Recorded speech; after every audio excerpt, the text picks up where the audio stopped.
ওই কঠিন দিনটা এমন হবে, ফেরেশতারা সব সারিবদ্ধভাবে কাতারে নিচের দিকে তাকিয়ে থাকবে। এমনকি ফেরেশতাদের সর্দার জিবরিল, ফেরেশতাদের সর্দারের নাম কি? জোরে বলেন। জিবরাইল আলাইহিস সালাম, তিনিও মাথা নিচের দিকে দিয়ে চুপচাপ দাঁড়িয়ে থাকবেন। লা ইয়াতাকাল্লামুন, আল্লাহর সাথে কেউ কথা বলার সাহস পাবে না। ইল্লা মান আযিনা লাহুর রহমান, আল্লাহ যারে অনুমতি না দিবে তিনি ছাড়া আর কেউ কথা বলার সাহস পাবে না। আল্লাহ সেদিন কহার, তার সর্বোচ্চ ভয়ঙ্কর রূপে বসে থাকবেন।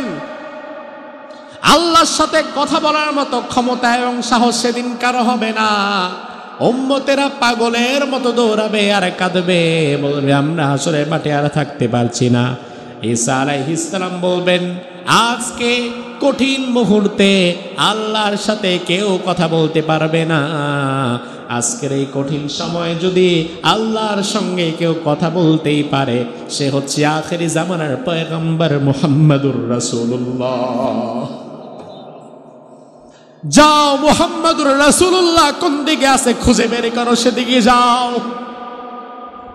উম্মতেরা দৌড়াবে, দলে দলে বিভক্ত হয়ে দৌড়াবে, খুঁজবে মুহাম্মদুর রাসূলুল্লাহ কোথায় আছে, খুঁজতে থাকবে। উম্মতেরা দৌড়িয়ে এসে দেখবে মাকামে মাহমুদে মুহাম্মদুর রাসূলুল্লাহ সিজদায় পড়ে তার গুনাহগার উম্মতের জন্য আল্লাহর দরবারে কাঁদছে। সব নবীরা বলবে, ইয়া নাফসি ইয়া নাফসি ইয়া নাফসি, ইয়া আল্লাহ আমারে বাঁচাও। মুসা নবী বলবে, আল্লাহ আমারে বাঁচাও। ইব্রাহিম বলবে, আল্লাহ আমারে বাঁচাও। ঈসা বলবে, আমারে বাঁচাও। আদম নবী বলবে, আমারে বাঁচাও। উম্মতেরাও বলবে, আমারে বাঁচাও। উম্মতেরাও বলবে, ইয়া নাফসি। নবীরাও বলবে, ইয়া নাফসি। ওই কঠিন দিনে শুধুমাত্র একজন নবী বলবে, ইয়া উম্মতি, আয় আমার উম্মত রে, আল্লাহ তুমি বাঁচাও। ওই নবীর উম্মত হতে পেরে আপনি আমি খুশি না রেজা? উম্মতের এবার দেখবে রাসূল সিজদায় পড়ে আছেন। রাসূলের কাছে গিয়ে বলবে, ও আল্লাহর নবী, দয়া করে আপনি আমাদের বাঁচান। চতুর্দিক থেকে উম্মতেরা ঘিরে ধরে কাঁদবে, ও নবী আপনি বাঁচান, আল্লাহর দরবারে একটু সুপারিশ করেন। আর কোনোভাবেই হাসরের ময়দানে দাঁড়িয়ে থাকতে পারছি না গো নবী, একটু আল্লাহর দরবারে সুপারিশ করেন। আল্লাহর হাবিব সিজদায় পড়ে কাঁদবেন উম্মতের জন্য। বিশ্ব নবীর কান্না এত বেশি বেড়ে যাবে, এবার বিশ্ব নবী আল্লাহরে বলবেন, আল্লাহ দুনিয়াতে দাওয়াতে মুস্তাজাবা সুপার পাওয়ার যেটা ছিল, যে দোয়া করলে সাথে সাথে তুমি কবুল করে নিতা, দুনিয়ার সব নবী দুনিয়ার মধ্যে সেটা ব্যয় করে ফেলেছে, কাজে লাগিয়ে ফেলেছে। কিন্তু আমি নবী দুনিয়াতে এত কষ্ট করেছি, এত মার খেয়েছি, এত বেলা না খেয়ে থেকেছি, তবুও কোনোদিন আমি আমার দাওয়াতে মুস্তাজাবাকে কাজে লাগাই নাই। তায়েফে মার খেয়েছি, কাজে লাগাই নাই। উহুদে মার খেয়েছি, কাজে লাগাই নাই। মাসের পর মাস ঘরে খাবার ছিল না, তাও কাজে লাগাই নাই। ওই দাওয়াতে মুস্তাজাবা দোয়া করলে যেটা কবুল করে নিতা, আজকে কঠিন হাসরের ময়দানে আমি আমার গুনাহগার উম্মতের জন্য সেটা কাজে লাগাতে চাই। ওই নবীর ভালোবাসায় তুমি মসজিদে আসতে পারো না, ওই নবীর ভালোবাসায় তুমি কোরআনের কাছে 1 ঘন্টা সময় দিতে পারো না। ওই নবী সেই দিন তোমার জন্য আল্লাহ দরবারে কাঁদবে, আল্লাহর কাছে বলবে, আল্লাহ আমি ওই দোয়াটা আজ করতে চাই, আমার গুনাহগার উম্মতদেরকে আপনি বাঁচান। আল্লাহ রাব্বুল আলামিন রাসূলের কান্না সহ্য করতে না পেরে এবার বলবেন, ইয়া মুহাম্মদ সাল্লাল্লাহু, আল্লাহ বলবেন, ইয়া মুহাম্মদ, ও আমার নবী মুহাম্মদ, ইরফা রাসাক, আপনি মাথা তুলেন। ওয়াশফা তুশাফা সালতুতা, আপনার যা লাগবে, কি লাগবে আপনি আমার কাছে যান। আপনার কোন উম্মতরে ভালো লাগে একবার শুধু নামটা বলেন, আমি আল্লাহ তারে মাফ করে দেব। ওই কঠিন দিনে রাসূল যেন আমাদের জন্য সুপারিশ করে। আমিন বলবেন না? ওই কঠিন দিনে রাসূল যেন আমাদের জন্য সুপারিশ করে। এবার রাসূল বলবেন, আল্লাহ অনেক হয়েছে হাসরের মাঠের অবস্থান, এবার বিচার শুরু করেন। আয় আল্লাহ এবার বিচার শুরু করে দেন। এবার আল্লাহ রাব্বুল আলামিন হাসরের মাঠে প্রথম বিচার নিকাশ, হিসাব নিকাশ শুরু করবেন। আল্লাহ তাআলা বলছেন, আল্লাহর হাবিব সাল্লাল্লাহু আলাইহি ওয়াসাল্লাম বলেন, হাসরের ময়দানে 3 ভাগে মানুষ উঠে যাওয়া শুরু করবে। ইহশারুন নাস ইয়াউমাল কিয়ামাতি সালাসাতু আসনাফ, সিনফান মুশাতান ওয়া সিনফান রুকবানান ওয়া সিনফান আলা ওয়াজুহিহিম। কবর থেকে যখন মানুষ উঠবে 3টি দলে বিভক্ত হয়ে যাবে। 1 নাম্বার, এমন একটি দল থাকবে যারা বড় সৌভাগ্যবান, কবর থেকে বের হওয়ার পরে হাসরের ময়দানে তাদের পায়ে হেঁটে যাওয়া লাগবে না, বরং ওই সৌভাগ্যবান নেককার বান্দাদের জন্য আল্লাহ তাআলা জান্নাতের কিছু গাড়ি পাঠিয়ে দেবেন। ওই গাড়িগুলো তাদেরকে তাদের কবর থেকে হাসরের ময়দান পর্যন্ত নিয়ে যাবে। আরো জোরে কন।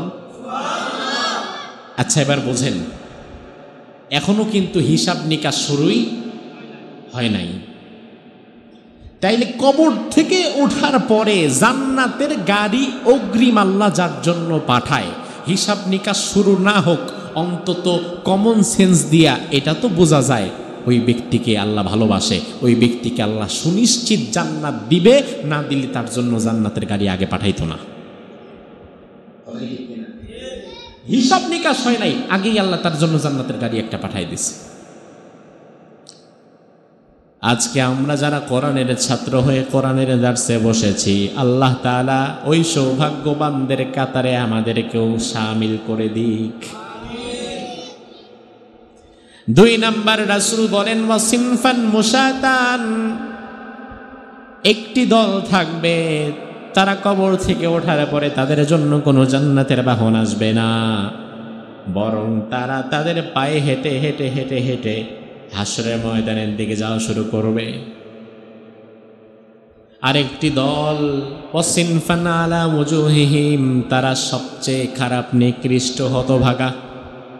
রাসূল বলেন ওই দলটা হাসরের মাঠে যখন যাবে, কবর থেকে ওঠার পরে আল্লাহ তাআলা তাদের পা দুটো ওপরের দিকে আর মাথাটা নিচের দিকে দিয়ে দিবেন।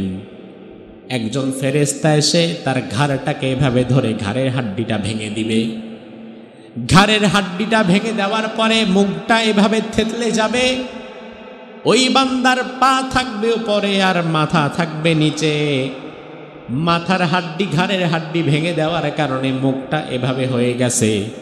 রাসূল বলেন ওই বান্দা পা উপরে আর মাথা নিচে, সে তখন তার মুখের উপরে ভর দিয়ে মুখটাকে পায়ের মতো কাজে লাগায়া সেটার উপরে ভর দিয়ে ভর দিয়ে ভর দিয়ে এরপরে হাসরের মাঠের দিকে যাওয়া শুরু করবে।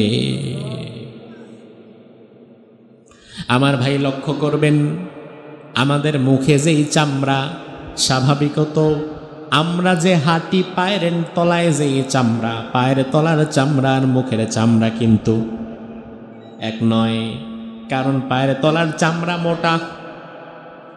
আপনি খালি পায়ে অনেক লম্বা পথ হাঁটলেও সমস্যা নাই, কিন্তু মুখের চামড়া বড় পাতলা। মুখের চামড়া যদি আল্লাহ পায়ে লাগায়া দিত, তাইলে স্যান্ডেল ছাড়া কোনো দিন, নরম কোনো জায়গা ছাড়া কোথায় পাও দিতে পারতেন না।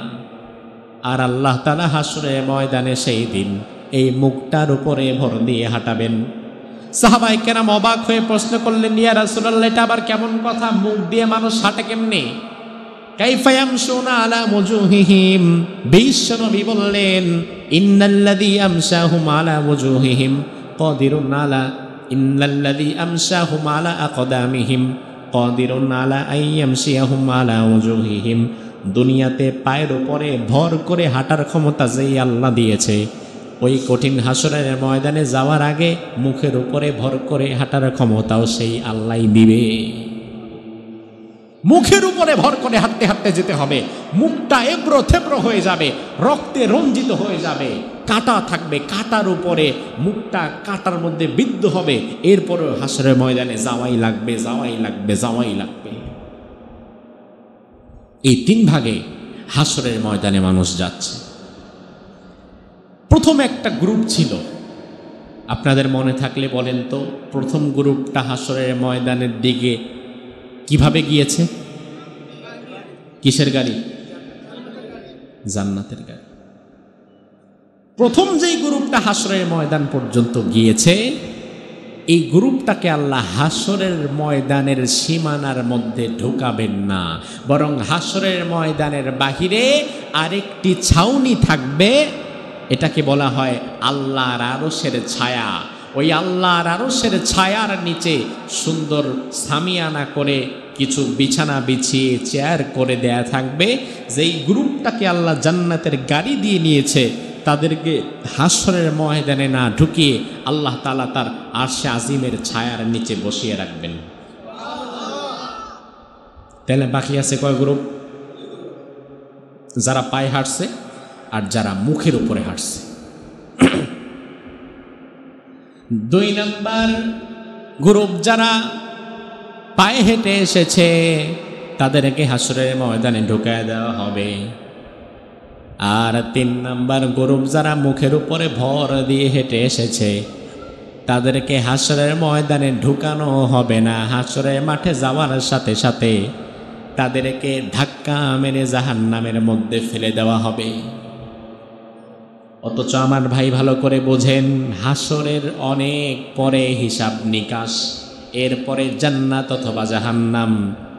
কিন্তু যে গ্রুপটা মাথা নিচের দিকে দিয়ে আসবে, তাদের জন্য কোনো হিসাব নিকাশের ব্যবস্থাও থাকবে না। তাদেরকে বিনা হিসাবে আসার সাথে সাথেই জাহান্নামে দেওয়া হবে। আল্লাহ তাআলা কোরআনের মধ্যে বললেন, ইউরাফুল মুজরিমুনা বিসীমাহুম ফায়ুখাযু বিন-নাওয়াসি ওয়াল আকদাম।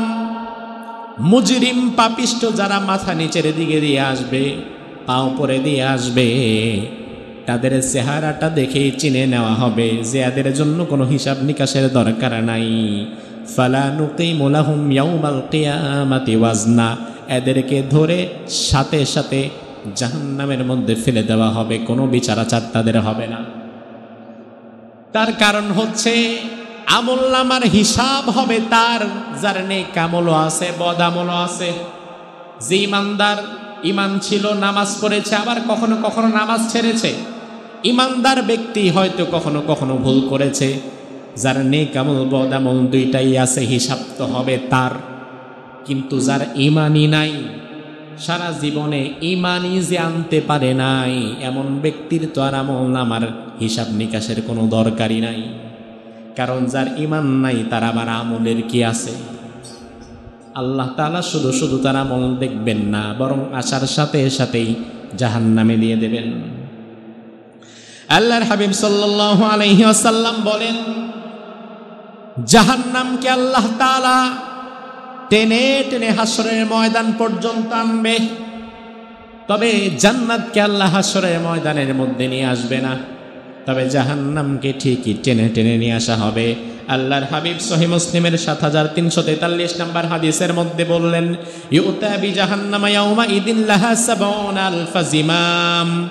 আল্লাহ তাআলা জাহান্নামের গায়ের উপরে 70,000 লাগাম, 70,000 জিনজির, 70,000 শিকল পেঁচিয়ে, এরপরে আবার মা কুল্লি জিমামিন 70,000 মালাকিন ইয়াজুরুনাহা, 70,000 জিনজির লাগাবে জাহান্নামের গায়ে।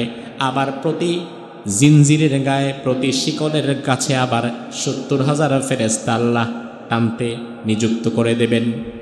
তার মানে 70,000 শিকল থাকবে জাহান্নামের গায়ে, আবার প্রতিটা শিকলে 70,000 ফেরেশতা ধরে টানবে।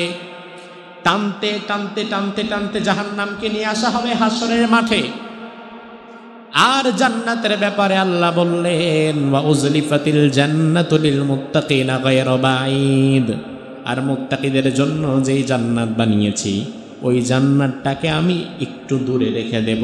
চোখে দেখা যায় কিন্তু খুব কাছে না, কিন্তু জাহান্নামকে খুব কাছে টেনে নিয়ে আসব। যে গ্রুপটা মাথা নিচের দিকে দিয়ে আসবে তাদেরকে ফেলে দেওয়া হবে জাহান্নামে বিনা হিসাবে, কোনো হিসাব তাদের হবে না। তাইলে আমার ভাইয়েরা লক্ষ্য করেন, কবর থেকে 3টি গ্রুপ এসেছিল হাসরের ময়দানের দিকে, একদল জান্নাতের গাড়িতে, একদল পায়ে হেঁটে, আরেক দল মাথা নিচের দিকে দিয়ে। কিন্তু হাসরের ময়দানে এখন 2টা গ্রুপ নাই। যারা জান্নাতের গাড়ি দিয়ে এসেছে তারাও নাই, তারা আল্লাহর আরশের ছায়ার নিচে বসে আছে। আর যারা মাথা নিচের দিকে দিয়ে আসছে তারাও নাই, তারা জাহান্নামে ঢুকে গেছে। তাইলে হাসরের ময়দানে আছে এখন মাত্র কয় দল? কয় দল? তারা কিভাবে আসছে? কিভাবে? পায়ে হেঁটে। আর 2টি গ্রুপ তারা হাসরের ময়দানে ঢুকতে পারবে না। এবার যারা হাসরের ময়দানে পায়ে হেঁটে যাচ্ছে, পায়ে হেঁটে গিয়ে দাঁড়িয়েছে, তারাই কেবলমাত্র হাসরের ময়দানের মধ্যে থাকবে। আমরা জানি না কোন গ্রুপে কোন দলে আমরা পড়ে যাব সেদিন। তবে আল্লাহ তাআলা যেন আমাদেরকে দয়া করে মেহেরবানি করে জান্নাতের গাড়ি দিয়ে যাদের আল্লাহ নেবেন তাদের মধ্যে যেন আল্লাহ আমাদের শামিল করে, বলেন আমিন। আর যদি এটাও না হয়, অন্তত পক্ষে যারা পায়ে হেঁটে যাবে যেন আমরা ন্যূনতম পক্ষে তাদের দিকে থাকতে পারি। এর নিচে নামলে কোনো উপায়। আমার ভাই লক্ষ্য করেন, আমল যদি ভালো খারাপ সংমিশ্রণে থাকে, আমাদের আমল তো ভালো খারাপ মিলিয়ে, আল্লাহ তাআলা যদি আমাদেরকে পায়ে হাঁটার দলেও শামিল করে, আল্লাহ তাআলা যদি আমাদেরকে সেকেন্ড ক্লাসেও রাখে, হাসরের মাঠে যদি দাঁড়াতে দেয়, তাহলে আপনি মনে করবেন না আমি বেঁচে গেলাম। ও ভাই আমার, হাসরের মাঠে যারা দাঁড়াবে তাদের অবস্থা হবে বড় করুণ। হাসরের মাঠের কষ্ট জাহান্নামের কষ্টের কাছে কিছুই নয়।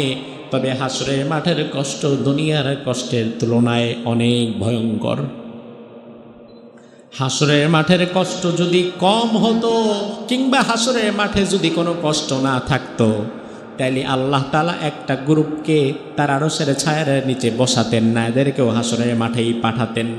কিন্তু হাসরের মাঠে অধিক কষ্ট হওয়ার কারণেই আল্লাহর ফার্স্ট ক্লাস মুমিন বান্দাদের আল্লাহ আগে আলাদা করে দিয়েছেন। আল্লাহর হাবিব সাল্লাল্লাহু আলাইহি ওয়াসাল্লাম বলেন, হাসরের মাঠটা কেমন হবে উম্মত শুনে নাও। ইউহশারুন নাসু ইয়াউমাল কিয়ামাতি হুফাতান উরাতান গুরলা। হাসরের মাঠে দুনিয়ার যত মানুষ উপস্থিত হবে, তাদের কারো গায়ে কোনো জামা কাপড় থাকবে না, তাদের লজ্জাস্থান খতনা করানো থাকবে না। খতনাবিহীন খালি পা খালি গায়ে একেবারে কাপড় চোপড় ছাড়া উলঙ্গ হয়ে শত শত হাজার হাজার কোটি মানুষ সেখানে দাঁড়িয়ে থাকবে হাসরের মাঠে। আম্মা জান আয়েশা সিদ্দিকা জিজ্ঞেস করলেন, ইয়া রাসূলুল্লাহ, আর রিজালু ওয়ান নিসাউ জামিআ ইয়ানদুরু বা'দুহুম ইলা বা'দ। আপনি যে বললেন হাসরের মাঠে সবাই নাকি উলঙ্গ হয়ে দাঁড়িয়ে থাকবে, তাহলে একে অপরকে দেখে কি লজ্জা পাবে না? লজ্জা পাবে না নারী পুরুষ একে অপরের দিকে তাকিয়ে? কারণ সেদিন নারীদের আলাদা জায়গা, পুরুষের আলাদা জায়গা, বাচ্চাদের আলাদা জায়গা এমন নাই, সবাই একই সাথে একই কাতারে একই মাঠে। তাহলে আমিও উলঙ্গ আপনি উলঙ্গ, সবাই যদি উলঙ্গ হয় ব্যাপারটা কেমন হবে? রাসূল বললেন, আয়েশা তুমি তাহলে বুঝতে পারো নাই, আল আমরু আহাম্মু মিন আইয়ানদুরা বা'দুহুম ইলা বা'দ। ওই কঠিন দিনে অবস্থা এমন হয়ে দাঁড়াবে, একে অপরের দিকে তাকায়া মজা নেওয়া তো দূরে থাক, প্রত্যেক ব্যক্তি শুধু নিজের চিন্তায় ইয়া নাফসি করবে। আমার নিজের গায়ে যে কাপড় নাই সেটা আমার মনেও থাকবে না। আল্লাহর হাবিব সাল্লাল্লাহু আলাইহি ওয়াসাল্লাম বলেন, হাসরের মাঠের অবস্থাটা কেমন হবে শোনো। ইউহশারুন নাসু ইয়াউমাল কিয়ামাতি আলা আরদিন বাইদা আফরা কাকুরসাতিন নাকি। হাসরের মাঠটা এমন হবে, হাসরের মাঠটা হবে তামা দিয়ে বানানো, সাদা ধবধবে একটা জমিন। তোমরা যেই রুটি বানাও রুটির খামিটা যেমন মসৃণ, তোমাদের হাসরের মাঠটা হবে তার চেয়ে বেশি মসৃণ। বিরাট বিরাট বড় একটা জমিন, মসৃণ, তামা দিয়ে বানানো। হাসরের মাঠের নিচে মাটির কোনো অস্তিত্ব নাই, পুরো হাসরের মাঠের নিচটাই থাকবে তামা। কি থাকবে? কি থাকবে? তামা। কেন তামা থাকবে? তার কারণ হচ্ছে আজকের বিজ্ঞান প্রমাণ করছে তামার তাপ পরিবাহী ক্ষমতা সব চাইতে বেশি। তাপ পরিবাহী ক্ষমতা যতটা না, তামার তাপ পরিবাহী ক্ষমতা ততটা, তার চেয়ে বেশি। যেমন লোহা, দস্তা, সোনা সহকারে যত ধাতু আছে এগুলো গরম হতে সময় যা লাগে, তামা গরম হতে সময় লাগে তার চেয়ে কম, খুব দ্রুত গরম হয়ে যায়। এই জন্য এই যে আমাদের লাইট চলে, ফ্যান চলে, বিদ্যুতের তার, এই বিদ্যুতের তারের মধ্যে তামা ব্যবহার করা হয়, লোহা না, বরং বিদ্যুতের তারের মধ্যে ব্যবহার করা হয় তামা। তার কারণ হচ্ছে তামা খুব দ্রুত বিদ্যুৎকে পরিবাহী করে, তাপকে ছড়িয়ে দেয়। এজন্য আপনি দেখবেন আপনার মসজিদে একটা সুইচ লাগাইছেন, এই সুইচ থেকে তার নিয়া একটা লাইট দিছেন আপনি গাবতলির মাথায়। লাইটটা গাবতলির মাথায় এত দূর পর্যন্ত আপনি তার টেনে নিয়েছেন, আর সুইচটা আপনাদের বিন্নাডাঙ্গি বাজারে অথবা এই মসজিদে। আপনি যদি এখান থেকে সুইচ দেন লাইটের, তাহলে এই সুইচ দেওয়ার পরে গাবতলি বাজারে লাইটটা জ্বলতে সময় লাগবে কয় মিনিট? কয়েক সেকেন্ডও তো না, 1 সেকেন্ড হইতেও তো একটা সময় লাগে। কিন্তু সুইচ দেওয়ার পরে ওই বিদ্যুতের বাল্ব জ্বলতে 1 মুহূর্ত দেরি লাগবে? মুহূর্তের মধ্যে লাইট জ্বলে যাবে। তার কারণ হচ্ছে তামা সবচেয়ে দ্রুত গরম করতে পারে, তাপকে পরিবাহী করে নিয়ে যেতে পারে। আল্লাহ তাআলা হাসরের জমিনটাকে তামা দিয়ে বানায় দিবেন। এবার দাঁড়া এটার উপর। তাহলে হাসরের জমিন যদি আল্লাহ তামা দিয়ে বানায়, তাহলে বুঝতে হবে উপরে খেলা আরো বাকি আছে। আল্লাহর হাবিব সাল্লাল্লাহু আলাইহি ওয়াসাল্লাম বলেন, তামার জমিনের উপরে দুনিয়ার মানুষদেরকে দাঁড় করিয়ে দেওয়া হবে। এরপরে তুদনাশ শামসু ইয়াউমাল কিয়ামাতি মিনাল খালক হাত্তা তাকুনা মিনহুম কামিকদারি মিল। দুনিয়াতে তুমি যেই সূর্যটা দেখো, যেই সূর্যটা দুনিয়ার মানুষের কাছ থেকে 9,30,00,000 মাইল দূরে, সূর্যের মধ্যে আজ পর্যন্ত দুনিয়ার কোনো মানুষ যেতেও পারে নাই।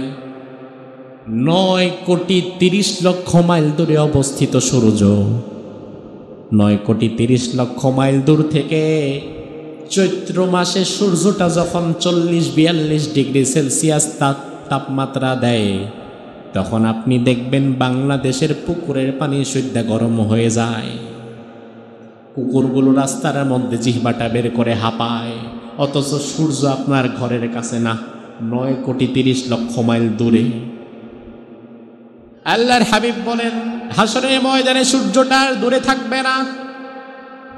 তুদনাশ শামসু ইয়াউমাল কিয়ামাতি মিনাল খালক হাত্তা তাকুনা মিনহুম কামিকদারি মিল।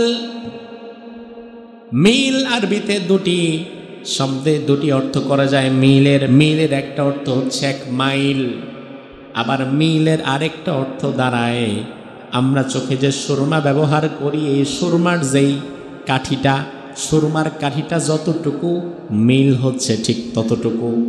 সুরমার কাঠি 1 হাত হয় না, সুরমার কাঠি 1 বিঘত হয় না, সুরমার কাঠি হয় মাত্র 2 ইঞ্চি, 2.5 ইঞ্চি, সর্বোচ্চ 3 ইঞ্চি। আল্লাহর হাবিব বলেন, হাসরের মাঠে সূর্যটাকে আনা হবে তোমার মাথার ওপরে, সুরমা দানের কাঠি যতটুকু ঠিক ততটুকু ওপরে। তার মানে আমাদের মাথার 2-2.5 ইঞ্চি ওপরে আল্লাহ তাআলা এই ভয়ঙ্কর সূর্যটাকে এনে দাঁড় করাবেন, আর পায়ের নিচে থাকবে তামার জমিন। এরপরে আল্লাহ যখন সূর্যটার সুইচ অন করে দেবেন, সূর্যটার তাপ যখন দেওয়া শুরু করবে, মুহূর্তের মধ্যে গোটা হাসরের মাঠ উত্তপ্ত কড়াইয়ের চাইতেও বেশি গরম হয়ে যাবে। প্রচণ্ড গরম, গ্রীষ্মের প্রচণ্ড তাপদাহে যখন মাটি ফেটে যায়, আমরা আগে দেখতাম গ্রামের কৃষক মানুষ গরমে আর থাকতে পারে না, কোলাতে পারে না। তখন কিন্তু আমরা দেখতাম গামছা অথবা পরনের শার্টটা খুলে মাথার মধ্যে পেঁচায় রাখে যেন তাপটা কম লাগে। হাসরের মাঠের নিচে তামার জমিন, উপরে 2-2.5 ইঞ্চি উপরে সূর্য, অথচ মাথায় দেওয়ার মতো কোনো কাপড় নাই, শরীরে পরার মতো কোনো কাপড় নাই। এমন অবস্থায় রাসূল বলেন, ফায়াকুনুন নাসু আলা কদরি আমালিহিম ফিল আরাক, মানুষেরা আমলের তুলনায় তাদের ঘাম বেরোবে, যার আমল যত খারাপ তার ঘাম বেরোবে তত বেশি। দুনিয়ার মানুষ কারো ঘাম হবে তার টাকনু পর্যন্ত, কারো ঘাম হাঁটু পর্যন্ত, কারো ঘাম নাভি পর্যন্ত, কারো ঘাম বুক পর্যন্ত, কারো ঘাম নাক পর্যন্ত। আল্লাহর হাবিব বলেন, চুলার মধ্যে গরম তেল যেমন টকবক করে ফুটতে থাকে, এরপরে তোমরা কোনো কিছু ভাজি করার জন্য দাও, ওই হাসরের মাঠে তোমাদের ঘামগুলো টকবক করে ফুটবে। দুনিয়ার মানুষ আমলের দিক বিবেচনা করে সেই ঘামের মধ্যে একবার ডুববে আর একবার উঠবে। দুর্গন্ধযুক্ত ভয়ঙ্কর ঘাম টকবক করে ফুটছে, আর ওই ঘামের মধ্যে আপনি আমি হাবুডুবু খাচ্ছি। এখনো বিচার শুরুই হয় নাই, এখনো আমলনামা দেখা শুরুই হয় নাই, এর আগেই এতটা কষ্ট হাসরের ময়দানে হবে। রাসূল বললেন, এখানেই শেষ নয়, মানুষেরা সূর্যের প্রচন্ড তাপের মধ্যে ভাতের মার যেমন টকবক করে ফুটে, ওই হাসরের মাঠে যেদিন মানুষ দাঁড়াবে তাদের মাথার মগজও তেমন টকবক টকবক করে ফুটতে থাকবে। মৃত্যু যন্ত্রণায় পাগল হয়ে যাবে মানুষ, আর আল্লাহরে বলবে, আল্লাহ আর কষ্ট সহ্য করতে পারি না, তাড়াতাড়ি বিচার শুরু করেন, আর দাঁড়িয়ে থাকতে পারছি না, তাড়াতাড়ি বিচার শুরু করে দেন আয় মালিক। হাসরের মাঠে শত শত হাজার হাজার কোটি মানুষ সবাই কাঁদবে, আল্লাহরে ডাকবে, চোখের পানি ফেলবে, চোখের পানি ফেলতে ফেলতে চোখের পানি দিয়ে নালা হয়ে যাবে, ঘামের মধ্যে হাবুডুবু খাবে আর আল্লাহকে ডাকবে, আল্লাহ বিচার শুরু করেন, আল্লাহ আর থাকতে পারছি না হাসরের মাঠে। আল্লাহর হাবিব সাল্লাল্লাহু আলাইহি ওয়াসাল্লাম বলেন, উম্মতেরা শুনে নাও, ওই হাসরের মাঠটা কতদিন, কত লম্বা সময় পর্যন্ত সেভাবে আল্লাহ রাখবেন শুনে নাও। কোরআনের মধ্যে আল্লাহ তাআলা বললেন, ফি ইয়াউমিন কানা মিকদারুহু 50 আলফা সানা, ওই হাসরের মাঠটা একদিন 2 দিন নয়, 50,000 বছর সমান লম্বা হবে ওই হাসরের মাঠের সময়। 50,000 বছর সময় পরিমাণ লম্বা এই বিরাট সময়ে পায়ের নিচে তামার জমি, 1.5-2 ইঞ্চি 2.5 ইঞ্চি উপরে সূর্য, ঘামের মধ্যে হাবু ডুবু খেতে খেতে জীবন শেষ, কাঁদবে আর বলবে, আল্লাহ আল্লাহ আল্লাহ, তাড়াতাড়ি আল্লাহ বিচার নিচার শুরু করেন, আর এই কষ্ট সহ্য করতে পারি না। ও ভাই লক্ষ্য করেন, হাসরের মাঠ যদি 50,000 বছর হয়, দুনিয়াতে 50,000 বছর পর্যন্ত বাঁচতে পারে এমন কোন মানুষ আছে নাকি? 1000 বছর, 500, বর্তমানে 100 বছর বাঁচে এমন মানুষই তো খুব একটা পাওয়া যায় না। তাইলে 50,000 বছরও যদি হয়, অবস্থাটা কি হবে লক্ষ্য করেন। আবার 50,000 বছর দুনিয়ার বছর নাকি আল্লাহর বছর? দুনিয়ার বছরের সাথে আল্লাহর সময়ের কিন্তু একটা ব্যবধান আছে। দুনিয়ার বছর হবে না, তার কারণ আল্লাহ বলেছেন, ইয়াউমা তুবাদদালুল আরদু গায়রাল আরদ ওয়াস সামাওয়াতু ওয়া বারাজু লিল্লাহিল ওয়াহিদিল কাহ্হার। আল্লাহ তাআলা জমিনকে ওলটপালট করে দিবেন, আকাশ সাগর নগর সব আল্লাহ ভেঙে চুরমার করে দিবেন। এখন জমিন সহ আকাশ সাগর নগর গোটা পৃথিবী যদি ধ্বংস হয়ে যায়, তাহলে পৃথিবীর সময়টাও সেই দিন আর থাকবে? সেই দিন আল্লাহর সময় মতো কাজ হবে। আল্লাহর সময়টা কত লম্বা, কোরআনে আল্লাহ বললেন, ওয়া ইন্না ইয়াওমান ইনদা রাব্বিকা কালফি সানাতিম মিম্মা তাউদ্দুন। দুনিয়ার গণনায় 1000 বছর যতটা, ওই 1000 বছর আমি আল্লাহর কাছে মাত্র একদিন। দুনিয়ার মানুষের 1000 বছর সমান সমান আল্লাহর কয়দিন? কয়দিন? তাহলে আল্লাহর একদিন আমাদের কয় হাজার বছর? 1000 বছর। তাইলে হাসরের মাঠের দৈর্ঘ্যতা যদি, সময়ের দৈর্ঘ্যতা যদি আল্লাহর 50,000 বছর হয়, তাইলে আমাদের কত? হিসাব করে কোলাতে পারবেন না। আল্লাহর হাবিব বলেন, মানুষগুলো পাগল হয়ে যাবে হাসরের মাঠে, বাঁচতে চাইবে। মানুষগুলো পাগল হয়ে যাবে, বাঁচতে চাইবে। কোনোভাবেই এই হাসরের মাঠে আর তারা দাঁড়িয়ে থাকতে পারবে না। কাঁদতে কাঁদতে চোখ দিয়ে রক্ত বের হয়ে যাবে, তবু আল্লাহ তাআলা হিসাব নিকাশ শুরু করবেন না। সাহাবায়ে কেরাম বললেন, ইয়া রাসূলুল্লাহ, ঈমানদার ব্যক্তির অবস্থা কি হবে? রাসূল বললেন, ও সাহাবীরা, চিন্তার কারণ নাই। ঈমানদার ব্যক্তির জন্য 50,000 লম্বা সময়টা মনে হবে কাসসালাতিল মাকতুবা। 1 ওয়াক্ত ফরজ নামাজ পড়তে যতটুকু সময় লাগে, ঈমানদার ব্যক্তির জন্য হাসরের মাঠটা সর্বোচ্চ 1 ওয়াক্ত নামাজের সময়ের মতো হয়ে যাবে। একদিকে পাপিষ্ঠদের জন্য 50,000 বছর, আবার ঈমানদারের জন্য মাত্র 1 ওয়াক্ত নামাজ পড়তে যতটা সময় লাগে। এখন 1 ওয়াক্ত নামাজ পড়তে কতটুকু সময় লাগে? এখন কয় মিনিট হুজুর, এটা বলি কেমনে? কারণ কিছু কিছু মানুষের 1 ওয়াক্ত নামাজ তো মোটামুটি বুলেট ট্রেন ফেল। কারণ 1 ওয়াক্ত নামাজ পড়তে কার কয় তো সময় লাগে, এটা নির্ভর করে তো ব্যক্তির উপরে। 1 ওয়াক্ত নামাজ পড়তে কারো হয়তো 10 মিনিট লাগে, কারো হয়তো 8 মিনিট, কারো 5 মিনিট, আবার 1 ওয়াক্ত পড়তে কারো 1.5-2 মিনিটেই হয়। আছে না নাই? এত দ্রুত নামাজ পড়ে, দেখলে মনে হবে যে সামনে হয়তো আরেকটার সাথে অ্যাক্সিডেন্ট করবে। রুকুতে গেলে, সেজদায় গেলে মনে হয় না জানি মসজিদের মেঝে ফাটছে না কপাল ফাটছে। টাস টাস টাস করে নামাজ শেষ, খুব দ্রুত নামাজ শেষ। রাসূল বলেন, ওই সময় 1 ওয়াক্ত নামাজ পড়তে যতটুকু সময় লাগে স্বাভাবিকত, ঠিক অতটুকু সময়ের মধ্যে ঈমানদারদেরকে আল্লাহ তাআলা পার করে দেবেন। একটা বিষয় লক্ষ্য করেন, শরীরটা ভালো, মনটাও ভালো, ব্যবসা বাণিজ্য ভালো হয়েছে, পারিবারিক কোনো অশান্তি, কোনো দুশ্চিন্তায় আপনি নাই, ওই দিনটা আপনার ঘুম হবে ভালো।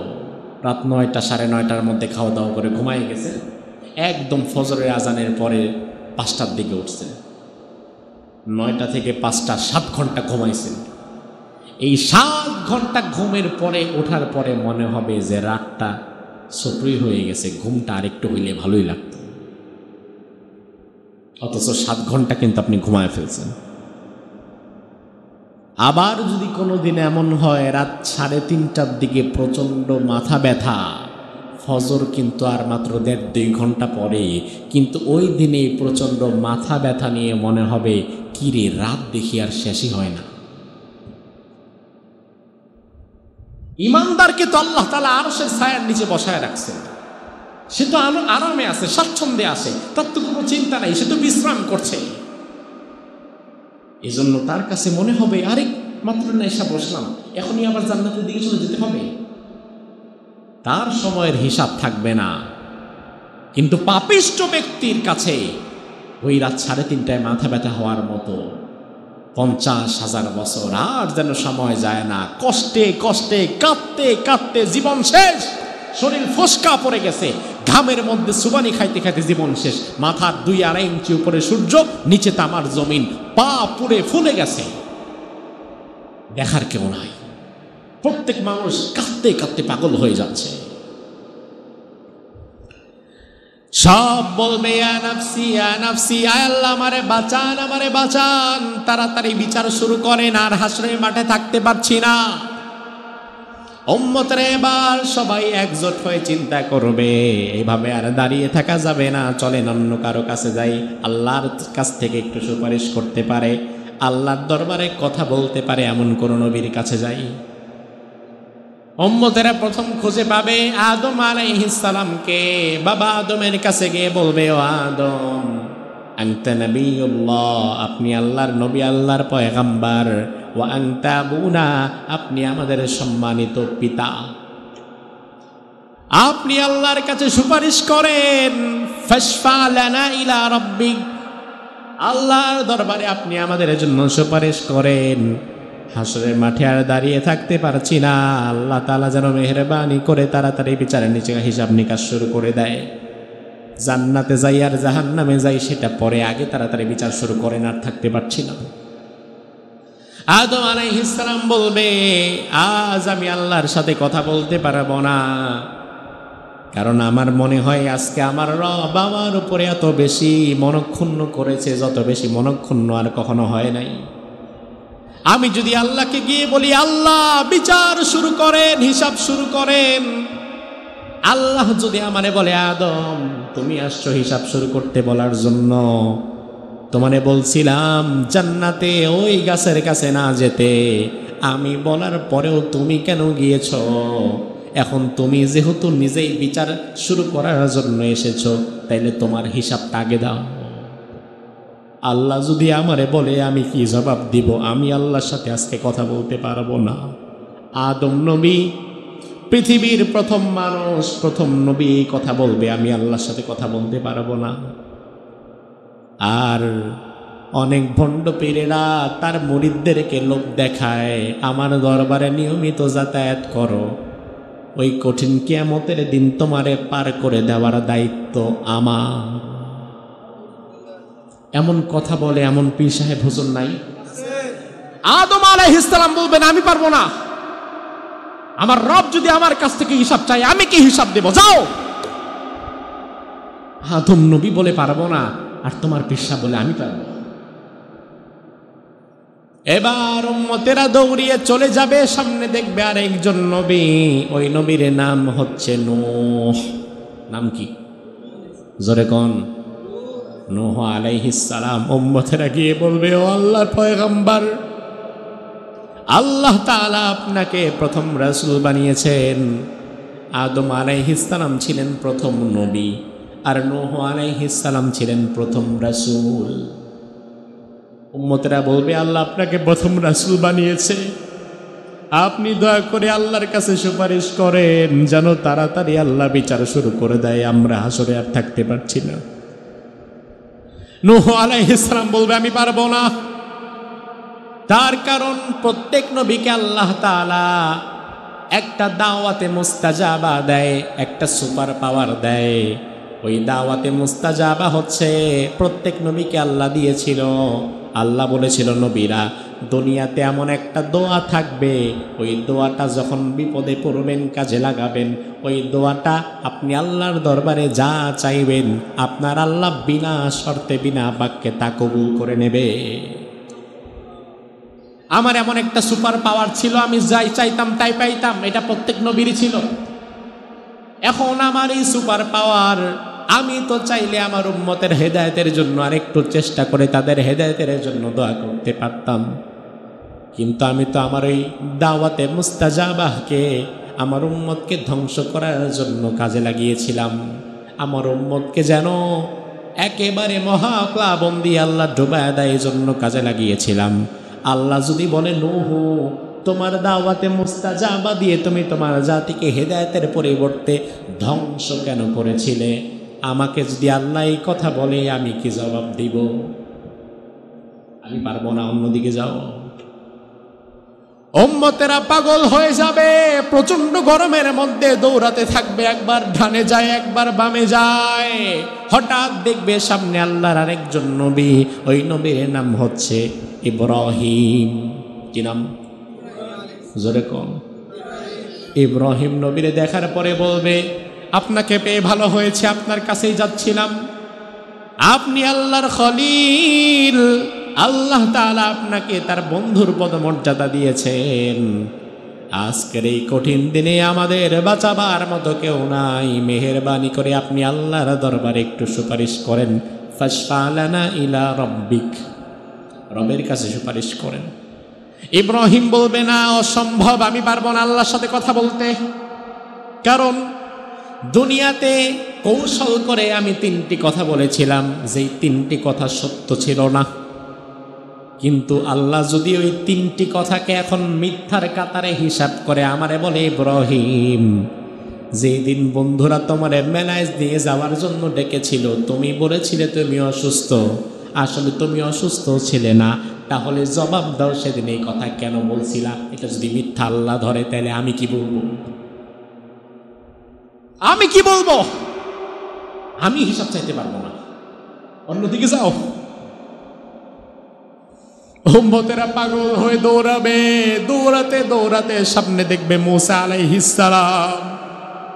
উম্মতেরা বলবে, আল্লাহর পয়গম্বর মুসা, ইসতাফাকাল্লাহু, আল্লাহ তাআলা আপনাকে নির্বাচন করেছিলেন, বিরিসালাতিহি ওয়া বিকালামিহি, রিসালাতের জন্য এবং আল্লাহর সাথে কথা বলার জন্য।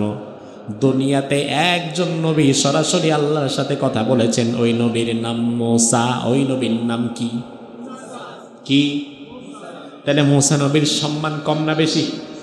উম্মতেরা বলবে, মেহেরবানি করে আপনার কাছে দুহাত জোর করে আমরা নিবেদন করছি, ফাশফা লানা ইলা রাব্বিক, আল্লাহ যেন তাড়াতাড়ি হিসাব নিকাশ শুরু করে, একটু আল্লাহর কাছে আপনি সুপারিশ করেন। মুসা আলাইহিস সালাম বলবেন, অসম্ভব, আমি পারবো না। তার কারণ আমি দুনিয়াতে একজন ব্যক্তিকে এক থাপ্পড় দিয়ে হত্যা করে ফেলেছিলাম। ওই ব্যক্তিকে মারার কোনো আদেশ আমার উপরে ছিল না, আমি ভুল ক্রমে এই কাজ করে ফেলেছিলাম। আমি যদি গিয়ে বলি, আল্লাহ আপনি বিচার শুরু করেন, হাসরের মাঠে আর দাঁড়াতে পারছে না মানুষ। আল্লাহ যদি বলে, মুসা তাহলে তোমার হিসাবটা আগে দাও, তাহলে আমি কি করব? উম্মতেরা পাগল হয়ে যাবে, সামনে দেখবে ঈসা আলাইহিস সালাম। কোন নবী? কোন নবী? কে বলবে, আপনাকে তো আল্লাহ তাআলা পিতা ছাড়া দুনিয়াতে জন্ম দিয়েছেন। আল্লাহ রাব্বুল আলামিনের বিশেষ এক ক্ষমতায় আল্লাহ তাআলা মারইয়ামের গর্ভ থেকে আপনাকে ভূমিষ্ঠ করেছেন। আপনি অনেক সম্মানিত, মেহেরবানি করে ফাশফা লানা ইলা রাব্বিক, আপনি একটু আজকে আল্লাহর দরবারে সুপারিশ করেন। ঈসা আলাইহিস সালাম বলবে, আহারে, আজকের দিনে সুপারিশ করার মতো কেউ নাই। আদম থেকে নিয়ে আমি ঈসা পর্যন্ত ডানে বামে আর দৌড়াদৌড়ি করে লাভ নাই। আজকের কঠিন দিনে কেউ তোমাদের জন্য আল্লাহর দরবারে দাঁড়াতে পারবে না, কেউ সুপারিশ করতে পারবে না। তার কারণ হচ্ছে আজকে আমাদের রব আল্লাহ এমন কঠিন ভয়ঙ্কর হয়ে বসেছে, তার সাথে কথা বলার মতো সাহস আজকে আর কারো নাই। কোরআনে আল্লাহ বললেন, ইয়াউমা ইয়াকুমুর রূহু ওয়াল মালাইকাতু সাফফা লা ইয়াতাকাল্লামুনা ইল্লা মান আযিনা লাহুর রহমানু ওয়া ক্বালা সাওয়াবা। ওই কঠিন দিনটা এমন হবে, ফেরেশতারা সব সারিবদ্ধভাবে কাতারে নিচের দিকে তাকিয়ে থাকবে। এমনকি ফেরেশতাদের সর্দার জিবরিল, ফেরেশতাদের সর্দারের নাম কি? জোরে বলেন। জিবরাইল আলাইহিস সালাম, তিনিও মাথা নিচের দিকে দিয়ে চুপচাপ দাঁড়িয়ে থাকবেন।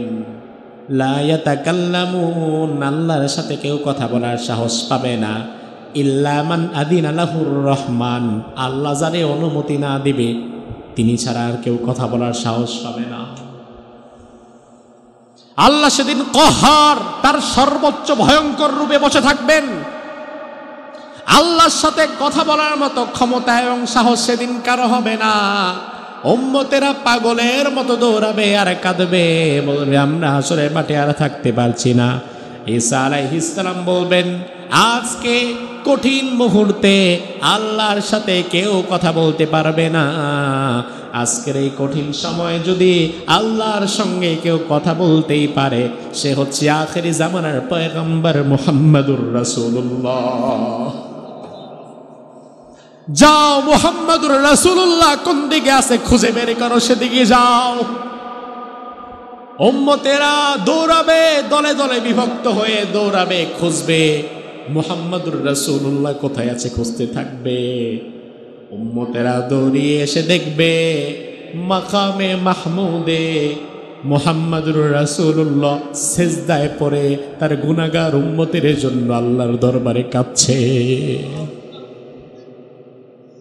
সব নবীরা বলবে ইয়া নাফসি ইয়া নাফসি ইয়া নাফসি, ইয়া আল্লাহ আমারে বাঁচাও।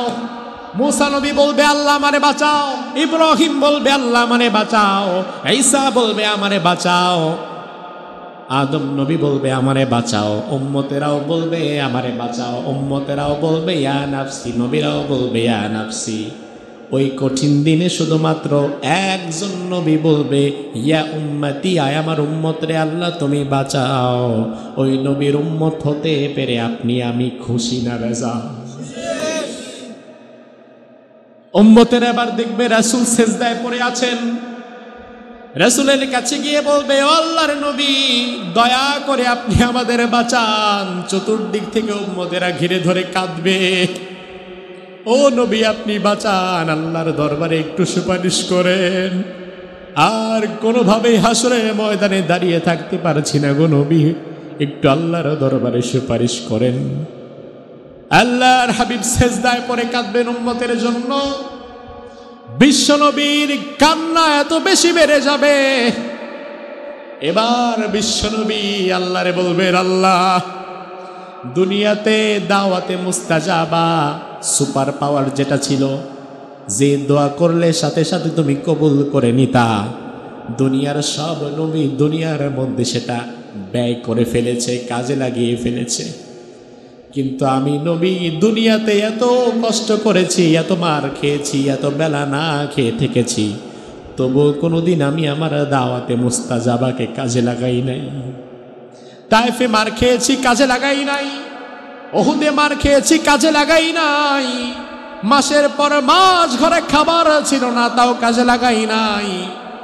ওই দাওয়াতে মুস্তাজাবা দোয়া করলে যেটা কবুল করে নিতা, আজকে কঠিন হাসরের ময়দানে আমি আমার গুনাহগার উম্মতের জন্য সেটা কাজে লাগাতে চাই। ওই নবীর ভালোবাসায় তুমি মসজিদে আসতে পারো না, ওই নবীর ভালোবাসায় তুমি কোরআনের কাছে 1 ঘন্টা সময় দিতে পারো না। ওই নবী সেই দিন তোমার জন্য আল্লাহ দরবারে কাঁদবে, আল্লাহর কাছে বলবে আল্লাহ আমি ওই দোয়াটা আজ করতে চাই, আমার গুনাহগার উম্মতদেরকে আপনি বাঁচান।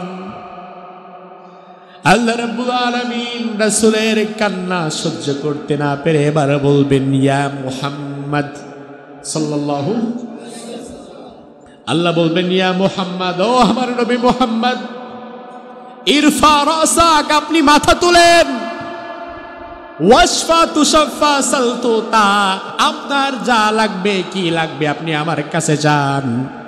আপনার কোন উম্মতরে ভালো লাগে একবার শুধু নামটা বলেন, আমি আল্লাহ তারে মাফ করে দেব। ওই কঠিন দিনে রাসূল যেন আমাদের জন্য সুপারিশ করে, আমিন বলবেন না? ওই কঠিন দিনে রাসূল যেন আমাদের জন্য সুপারিশ করে। এবার রাসূল বলবেন আল্লাহ অনেক হয়েছে হাসরের মাঠের অবস্থান, এবার বিচার শুরু করেন। আয় আল্লাহ এবার বিচার শুরু করে দেন। এবার আল্লাহ রাব্বুল আলামিন হাসরের মাঠে প্রথম বিচার নিকাশ, হিসাব নিকাশ শুরু করবেন। এবার আসো, মিজানের পাল্লাদার করানো হবে, ওই পাল্লার মধ্যে নেক এবং পাপ মাপঝোঁক করা হবে। যখন দেখা যাবে আমল নামার মধ্যে নেক কম পাপ বেশি, তখন ওই বান্দা বলবে আল্লাহ একটু সময় দেন, আগেই বিচার শেষ করেন না। দুনিয়াতে আমার অনেক বন্ধু ছিল, যাদের সাথে দুনিয়াতে আমি মিশতাম, চলতাম, ফিরতাম, আমি একটু দেখি আমার বন্ধুদের কাছ থেকে 2-1টা নেকি পাওয়া যায় কিনা। আল্লাহ রাব্বুল আলামিন তখন সময় দেওয়ার পরে ওই বান্দা নেকি খোঁজার জন্য হাসরের ময়দানে দৌড়াবে, বন্ধুর কাছে যাবে, দেখবে বন্ধু তারে চিনে না। মাকে দেখবে, আল্লাহ কোরআনের মধ্যে বললেন ইয়াউমা ইয়াফিরুল মারউ মিন আখিহি ওয়া উম্মিহি ওয়া আবিহি ওয়া সাহিবাতিহি ওয়া বানিহি। মাকে দেখে বলবে মা দুনিয়াতে আমি না খেলে তুমি খেতা না, আমার জন্য কত রাত তুমি জেগেছ, মা মেহেরবানি করে আজকে 2টা নেকি আমার দিয়ে সাহায্য করো মা, কিচ্ছু চাই না তোমার কাছে। কোরআনের মধ্যে আল্লাহ বললেন, সেদিন তোমার কলিজার টুকরা মা তোমারে পরিচয় দিবে না, কারণ পরিচয় দিলেই নেকি দেওয়া লাগবে, পরিচয় দিবে না, তারায় দিবে। বাবার কাছে গিয়ে বলবেন, বাবারে একটা নেকি দাও, বেশি কিছু চাই না। দুনিয়াতে বাবা তার সন্তানকে কত ভালোবাসে। রিক্সাওয়ালা বাবা পরের রিক্সা ভাড়ায় নিয়ে মাস চালায়। ওই বাবা স্বপ্নে দেখেছে, ওই বাবার স্বপ্ন হচ্ছে আমি নিজে একটা রিক্সা কিনে নিজের রিক্সা নিজে চালাবো। এজন্য প্রতিদিন 150 টাকা করে জমায়। এভাবে 1 বছর টাকা জমানোর পরে দেখা গেল 1 বছরে প্রতিদিন 50 টাকা 100 টাকা করে জমাতে জমাতে মোটামুটি 30-40 হাজার টাকা হয়েছে। রিক্সা কেনার সময় চলে আসছে, কালকে যাবে রিক্সা কিনতে। এমন সময় যদি ওই রিক্সাওয়ালা বাবার ছেলেটাও অসুস্থ হয়, হাসপাতালে নিয়ে যাওয়ার পরে ডাক্তার যদি বলে তার অপারেশন লাগবে, 40,000 টাকা লাগবে, তখন রিক্সাওয়ালা বাবা ছেলের অপারেশন করাবে আগে নাকি রিক্সা কিনবে আগে? 1 বছরের পরিশ্রম চোখ বন্ধ করে দিয়ে দিতে রাজি হয়ে যাবে। অথচ আমার আল্লাহ বলে, বান্দারে ওই হাসরের মাঠের পরে যখন হিসাব নিকাশ শুরু হবে, ওই দিন তোমার বাবা তোমারে দেখে দৌড়ে আরেক দিকে পালাবে, ভাই বোন পালিয়ে যাবে, স্ত্রী সন্তান কেউ পরিচয় দিবে না। আজ দুনিয়াতে যে স্ত্রী যে সন্তানকে ভালো রাখার জন্য, লাক্সারিয়াস লাইফ তাদেরকে দেওয়ার জন্য, তাদের চাহিদা পূরণ করার জন্য আপনি হারাম খান। মানুষ হারাম কিন্তু সবসময় নিজের জন্য খায় না, খায় নিজের পরিবারের জন্য। কারণ আমি একা মানুষ, আমার জন্য চলতে ফিরতে আর কয় টাকা লাগে, কয়টা বাড়ি লাগে, কয়টা গাড়ি লাগে। হারাম খোরদের মধ্যে তো এমনও হারাম খোর আছে, হারাম খাইতে খাইতে গাড়ি তার 10টা, বাড়ি তার 5টা, ব্যাংকে শত শত কোটি টাকা, এমন হারাম খোর আছে না নাই? তাহলে এক জীবনে এত সম্পদ তো তার লাগেও না। এগুলা করছে কেন? করছে নিজের পরিবার পরিজনের জন্য, আমার ছেলে মেয়েরা ভালো থাকবে। ও ভাই আমার, যে ছেলে মেয়ে আর স্ত্রীর চাহিদা পূরণের জন্য দুনিয়াতে আপনি হারাম খেলেন, অপরের হক মারলেন, বনের জমিটা আত্মসাৎ করলেন, আপনি মনে রাখবেন ওই কঠিন দিনে আপনার স্ত্রী সন্তানও আপনার পরিচয় দেবে না। আপনার গুনাহ নেয়া তো দূরের কথা, নেকি দেওয়া তো দূরের কথা, তারা আপনাকে চিনবেই না। কোথাও যখন নেকি পাওয়া যাবে না, আর বাঁচার কোনো উপায় নাই, এবার ধরা খেয়ে যেতে হবে। অন্যদিকে নেককার বান্দা যারা, আমার আল্লাহ তাআলা তাদের ব্যাপারে বললেন, ফাআম্মা মান উতিয়া কিতাবাহু বিয়ামিনিহি ফাসাউফা ইউহাসাবু হিসাবান ইয়াসীরা ওয়া ইয়ানকালিবু ইলা আহলিহি মাসরুরা। সুবহানাল্লাহ। নেককার বান্দা যারা হবে তাদের আমলনামাটা সুন্দর, এইরকম আমলনামাটা ফাইলের মধ্যে সুন্দর করে গুছিয়ে ফেরেশতা তাদের ডান হাতে এনে ধরিয়ে দিয়ে যাবে। জোরে কোন হাতে? কোন হাতে? নেককারের আমলনামা আসবে কোন হাতে? তাহলে নেককারের আমলনামা যদি ডান হাতে আসে, তাহলে বুঝে নেওয়া যায় বদকারেরটা আসবে বাম হাতে। নেককারের আমলনামা যখন ডান হাতে দেওয়া হবে, আমলনামার মধ্যে যখন লেখা থাকবে পাস, তার মানে জান্নাত, এটা দেখার সাথে সাথে ওই ব্যক্তি খুশি হয়ে যাবে। শুধু খুশি হবে এমন নয়, কোরআনে আল্লাহ বলছেন আমলনামা ডান হাতে পাওয়ার পরে, জান্নাতের গেট পাস পাওয়ার পরে সবার আগে ওই ব্যক্তি তার পরিবার পরিজন কাছের মানুষদেরকে খুঁজতে থাকবে। সুবহানাল্লাহ বলবেন। কিছুক্ষণ আগেই কাছের মানুষ দেখলে পালা যেত, মা দেখলে দৌড়, বাবা দেখলে দৌড়, কারো পরিচয় দিত না। কিন্তু যখনই জান্নাতের 5টা হাতের মধ্যে চলে আসছে, তখন আর কোনো ভয় নাই, কোনো চিন্তা নাই। এবার সে তার আমলনামা নিয়ে তার মা বাবা, পরিবার পরিজন, তার কাছের মানুষকে খুঁজবে, তার বন্ধুদেরকে খুঁজবে। এবং যাকে পাবে তাকে দেখাবে, এই যে আমার আমলনামা দেখো। ফায়াকুলু হাউ মুকরাউ কিতাবিয়া, ও মা এই যে দেখো আমার আমলনামা, একটু পড়ো। ও ভাই তুমি না দুনিয়াতে আমার সাথে ঘুরতা, আমার সাথে চলতা, আমার বন্ধু ছিলা, একটু আমার আমলনামাটা দেখো, এই যে একটু পড়ো, দেখো আল্লাহ তো আমারে ছেড়ে দিছে, আল্লাহ আমারে জান্নাত দিয়ে দিছে। তার কারণ হচ্ছে পরীক্ষায় সবচেয়ে ভালো নাম্বার যে পায় সে স্বাভাবিকত তার রেজাল্টটা মানুষের কাছে বলতে স্বাচ্ছন্দ্য বোধ করে। পরীক্ষায় ভালো নাম্বার যে পায় সে কখনো তার রেজাল্ট লুকায় না, বরং মানুষের কাছে জোর কইরা কইরা বলে, না শুনতে চাইলেও বলে। সে বলবে দেখো আমার আমলনামাটা একবার পড়ে দেখো। এবার বন্ধুরা, পাড়া প্রতিবেশী, তার সাথে যারা চলেছে তারা বলবে কিরে বেটা তোর আমলনামা এত সুন্দর হইল কেমনে? ওই বান্দা তখন বলবে ইন্নী যানানতু আন্নী মুলাকিন হিসাবিয়া। আমলনামা কেন সুন্দর হয়েছে জানো নাকি? দুনিয়াতে যখন কোনো কাজ আমি করেছি ওই কাজ করার আগে আমি জবাবদিহিতার চিন্তা মাথায় রেখেছি, জবাবদিহিতার চিন্তা মাথায় রেখে তারপরে কাজ করেছি। ব্যবসা করার আগে চিন্তা করেছি এই ব্যবসা করলে পরকালে কি আমি নাজাত পাবো কিনা, যদি দেখি হ্যাঁ তাইলে করেছি, যদি দেখি না তাইলে করি নাই। যদি কোনো চাকরি করেছি আগে দেখেছি এই চাকরি করলে পরকালে আমার কোনো সমস্যা হবে কিনা, কোনো হারাম কাজ আমারে করতে হবে কিনা, এই জবাবদিহিতার চিন্তা মাথায় রেখে কাজ করেছি। দুনিয়াতে মূলত যারা জবাবদিহিতার চিন্তা মাথায় রেখে কাজ করে তাদের আমল সুন্দর হয়, আর যাদের পরকালে জবাবদিহিতার কোনো চিন্তাই থাকে না তাদের দ্বারাই সমাজে সবচেয়ে বেশি খারাপ কাজ হয়। ঠিক না? তারা বলবে আরে আমি তো দুনিয়াতে জবাবদিহিতার চিন্তা মাথায় রেখে কাজ করতাম, এজন্য আজকে আমার আমলনামা এতটা সুন্দর হয়ে গেছে। আর 5 মিনিট সময় নিলে সমস্যা হবে? এই চ্যাপ্টারটা শেষ করে দেই। এবার ওই ব্যক্তি তার জান্নাতে যাওয়া কনফার্ম হয়ে যাবে, সে খুশি হয়ে যাবে।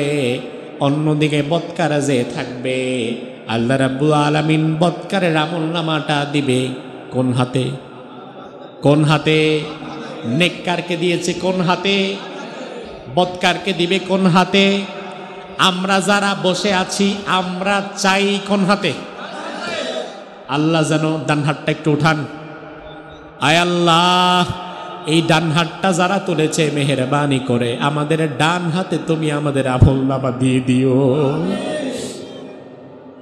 আর বদকার যারা হবে তাদের ব্যাপারে আল্লাহ বললেন ওয়া আম্মা মান উতিয়া কিতাবাহু বিশিমালিহি ফায়াকুলু ইয়া লাইতানি লাম উতা কিতাবিয়াহ ওয়া লাম আদরি মা হিসাবিয়াহ ইয়া লাইতাহা কানাতিল কাদিয়াহ হালাকা আন্নী সুলতানিয়াহ মা আগনা আন্নী মালিয়াহ হালাকা আন্নী সুলতানিয়াহ। বদকারকে এবার তার বাম হাতে আমলনামা দেওয়া হবে। আরেক আয়াতে আল্লাহ বললেন আমলনামাটা দেওয়া হবে তার পেছন থেকে। পেছন থেকে আবার কিভাবে? পেছন থেকে মানে হচ্ছে তার ঘাড়টাকে মটকায়, ঘাড়ের হাড্ডিটা ভেঙে তার মাথাটা পেছনের দিকে নিয়ে যাওয়া হবে। এরপরে তার বাম হাতে তার আমলনামা ধরায় দেওয়া হবে। আমার ভাই, আমলনামা যার বাম হাতে চলে আসবে তার বাঁচার কোনো উপায় নাই। একবার শুধু বাম হাতে যদি ফেরেশতা এমন একটা ফাইল ধরায়া দেয় তাহলে বুঝবেন দুনিয়ার কোনো পীর বাবা, কোনো খাজা বাবা আপনারে আর বাঁচাতে পারবে না। একবার যদি আমলনামা আল্লাহ বাম হাতে দিয়ে দেয়, আমলনামা যখন বাম হাতে দেওয়া হবে এবার বদকার বলবে আল্লাহ লাম উতা কিতাবিয়া, আমি এটা চাই না, এই আমলনামা আমার দরকার নাই। ওয়ালাম আদরি মা হিসাবিয়া, আহারে হাসরের ময়দানে তো ভালো ছিলাম, আমি বিচারের জন্য কেন দৌড়ালাম? এখন বিচারের পরে আমারে তো জাহান্নামে যাওয়া লাগবে, আমি আমলনামা চাই না। মা আগনা আন্নী মালিয়া, দুনিয়াতে কত মাল আমার ছিল, কত সম্পদ আমি কামিয়েছিলাম, জমিয়েছিলাম, কত গাড়ি বাড়ি ব্যাংক ব্যালেন্স করেছিলাম, আমার সম্পদ আমার কোনো উপকারেই আসলো না।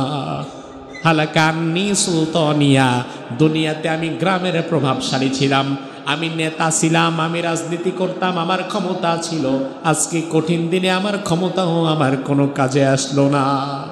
দুনিয়াতে যাদের সম্পদ আছে, যাদের ক্ষমতা আছে, তারা চাইলে তাদের ক্ষমতার সম্পদকে কাজে লাগায়া জান্নাতের কাজে অগ্রগামী থাকতে পারে, পারে না? যেমন আপনার এমন একটা মসজিদ করার জায়গাও নাই, টাকাও নাই, কিচ্ছু নাই, দিন আনেন দিন খান। আর আরেক ব্যক্তির জায়গা আছে, টাকা আছে, সম্পদ আছে, সব আছে, ওই বান্দা চাইলে মসজিদ করে হাজার হাজার মানুষের নামাজের ব্যবস্থা করে, এমন দার্সের ব্যবস্থা করে মানুষের হেদায়েতের কারণ হয়ে যেতে পারে। কিন্তু দুনিয়াতে যার টাকা আর যার জমি আছে, সবাই কি ভালো কাজে লাগায় নাকি কেউ খারাপ কাজেও লাগায়? খারাপ কাজে টাকা দেওয়ার পার্সেন্টেজ কম না বেশি? মসজিদের কাজের জন্য টাকা লাগবে, মাদ্রাসার কাজের জন্য টাকা লাগবে, কবরস্থানের জন্য টাকা লাগবে, গরিব অসহায় মানুষের জন্য টাকা লাগবে। টাকা চান, টাকা দেওয়ার মানুষ নাই। মসজিদে আসে জুমার দিন, ডান বাক্সে সবচাইতে সিরা নোটটারে ফেলে, যেটা দোকানদারও নেয় না, যেটা দুনিয়ার মানুষ অচল করে দিছে সেটা আল্লাহর ঘাড়ে চাপায়। সব চাইতে কৃপণতা প্রদর্শন করে আল্লাহর কাজে, দ্বীনের কাজে, ভালো কাজে। অথচ এই ব্যক্তি বাহিরে যাওয়ার পরে দেখবেন সারা দিনে হয়তো 100 টাকার বিড়ি খায়া ফেলায়, আছে না নাই? অথচ মসজিদে 10 টাকাও দেয় না। আল্লাহর কাজের জন্য, দ্বীনের কাজের জন্য পয়সা খরচ করতে রাজি না, এবং আল্লাহর জন্য সময়ও দিতে রাজি না। মসজিদে এসে 1 ঘন্টা বসে আলোচনা শুনতে রাজি না। জুমার দিন মসজিদে বসতে রাজি না। জুমার দিন যদি কোনো দিন ইমাম সাহেবের কথা বলতে বলতে 5 মিনিট বেশি সময় লেগে যায়, বারবার ঘড়ির দিকে তাকায় আর সিগন্যাল দেয়, হুজুর তাড়াতাড়ি শেষ করেন। অথচ আমার ভাই, আল্লাহর হাবিব বলেন, ইমানদারের কলিজাটা থাকবে মসজিদের সাথে সম্পৃক্ত। যার আমলনামা বাম হাতে দেয়া হবে সে পাগলের মতো হয়ে যাবে। সে বলবে, আহারে দুনিয়াতে আমার সম্পদ, আমার ক্ষমতা আমারে ধ্বংস করলো, কোনো কাজে আমার আসলো না। এবার আল্লাহ রাব্বুল আলামিন তারে যখন জাহান্নামে দিবেন, সে জাহান্নামে কোনোভাবেই যেতে চাইবে না। সে বলবে, আল্লাহ আমলনামায় যা আছে এগুলো আমি করি নাই, সরাসরি অস্বীকার করে বসবে। অস্বীকার করার পরে এবার আল্লাহ তার জবানটাকে বন্ধ করে দিবেন। আল্লাহ সূরা ইয়াসিনে বলছেন, আল ইয়াউমা নাখতিমু আলা আফওয়াহিহিম ওয়া তুকাল্লিমুনা আইদিহিম ওয়া তাশহাদু আরজুলুহুম বিমা কানু ইয়াকসিবুন। জবান আল্লাহ বন্ধ করে দিবেন। হাতকে আল্লাহ জিজ্ঞেস করবেন, হাত দুনিয়া দিয়ে এই হাত দিয়ে কি কাউকে মেরেছে কিনা? হাত বলবে, মেরেছে। অমুক জায়গায় অমুক মানুষরে আমি হাত দিয়ে মারছে, অমুক জায়গায় অমুক ফাইল সই করে 10 লাখ টাকা ঘুষ খাইছে, এই হাত দিয়ে হারাম খাইছে। পা বলবে, আল্লাহ আমি সাক্ষী আছি, আমার দিয়ে হেঁটে হেঁটে গেছে। আরে কায়াতে আল্লাহ বললেন, আল্লাহ চামড়ার সাথে কথা বলবেন, আপনার মাথা থেকে পায়ের চামড়া পর্যন্ত আল্লাহরে বলবে, আল্লাহ আমরা সাক্ষী, সব সে করছে। কোন জায়গায় কখন কি করেছেন না করেছেন কেউ যদি নাও জানে, আপনার নিজের শরীর তো ঠিকই জানে। আপনার শরীর তখন আল্লাহরে সব বলে দিবে। এবার পাপিষ্ঠ তার নিজের শরীরকে বলবে, ওয়াকালু লিজুনুদিহিম লিমা শাহিদতুম আলাইনা ক্বালু আনতাকানাল্লাহুল্লাযী আনতাকা কুল্লা শাই। হাতের দিকে তাকায় বলবে, হাত তুই আজকে আমার বিরুদ্ধে সাক্ষ্য দিলি, অথচ দুনিয়াতে কত মায়া তোরে করেছি। একবার হাতটা ভেঙে যাওয়ার পরে চিকিৎসা করাবার জন্য এই হাতটা নিয়ে থাইল্যান্ড চলে গেছি। পা তুই আজকে সাক্ষ্য দিলি আমার বিরুদ্ধে, অথচ তুই পায়ে যখন একটা ফোড়া হয়েছিলি, এই পায়ের চিকিৎসায় তো তোকে নিয়ে আমি সিঙ্গাপুরে গিয়েছিলাম, কত টাকা খরচ করেছি, কত ভালোবাসা তোরে দিয়েছি। আজকে এই হাত, এই পা, চোখ, কান সব দেখে আমার বিরুদ্ধে কথা বলে। হাত, পা, চোখ, কান বলবে, দুনিয়াতে আল্লাহ আমাদের বলার শক্তি দেয় নাই, আমরা বলতেও পারি নাই। আজকে বলার শক্তি যখন দিয়েছে সব আমরা বলে দেব, কারণ আমাদের সৃষ্টিকর্তা তুমি না, সৃষ্টিকর্তাকে। হাত পা সব যখন সাক্ষ্য দিবে, তখন বিচারের ময়দানে আপনার আর কোনো কিছুই করা থাকবে না, জাহান্নামে যাওয়া ছাড়া। এভাবে হাসরের মাঠের পরে আল্লাহ তাআলা বিচার কার্য করবেন। ওই কঠিন দিনের বিচারে আল্লাহ তাআলা যেন আমাদেরকে সহজ হিসাব নিয়ে পার করে দেয়, বলি আমিন। সহজ হিসাব কি? সহজ হিসাব হচ্ছে, রাসূল বলেন আইয়ানযুরা ফি কিতাবিহি ফায়াতাজাওয়াজ আনহু। আল্লাহ সহজ হিসাব মানে আমলনামার দিকে একবার তাকাবেন, তাকায় চেহারার দিকে তাকাবেন, আমলনামায় গুনাহ আছে, নেকি আছে, সব আছে। আল্লাহ যদি চায় বান্দারে মাফ করে দিবেন, আমলনামাটা আস্তে করে বন্ধ করে হাতে দিয়ে বলবেন আস্তে করে জান্নাতে চলে যা। জোরে বলতে পারলেন না? কারণ আল্লাহ যদি আমলনামা নিয়ে বিচার বিশ্লেষণ করা শুরু করে, হিসাব যদি একবার কারো চাওয়া শুরু করে, আল্লাহর কাছে হিসাব দিয়ে জান্নাতে যেতে পারবে এমন কেউ নাই। রাসূল বলেন মান নুকিশাল হিসাবা উযিবা, হিসাব যার নেওয়া হবে একদম জাহান্নাম তার নিশ্চিত, হিসাব দিয়ে কেউ জান্নাতে যেতে পারবে না। তো জান্নাতে যাবে কারা? যাদের হিসাবটা সহজ হবে। হিসাব সহজ মানে আল্লাহ আমলনামার দিকে তাকায় চিন্তা করবেন যে লোকটাকে মাফ করে দেওয়া দরকার। হ্যাঁ, গুনাহ করছে অনেক, কিন্তু আবার তওবা করেছে, ইস্তেগফার করেছে, সময় পেলেই আস্তাগফিরুল্লাহ পড়েছে, নিজের ভুলের জন্য মাফ চেয়েছে, যাই এই লোকটাকে মাফ করে দেই। এটা বলে আমলনামার পৃষ্ঠাটা বন্ধ করে হাতে ধরায় দিয়ে বলবেন আস্তে করে জান্নাতে ঢুকে যা। আল্লাহ যেন ওই কাতারে আমাদেরকে রাখে।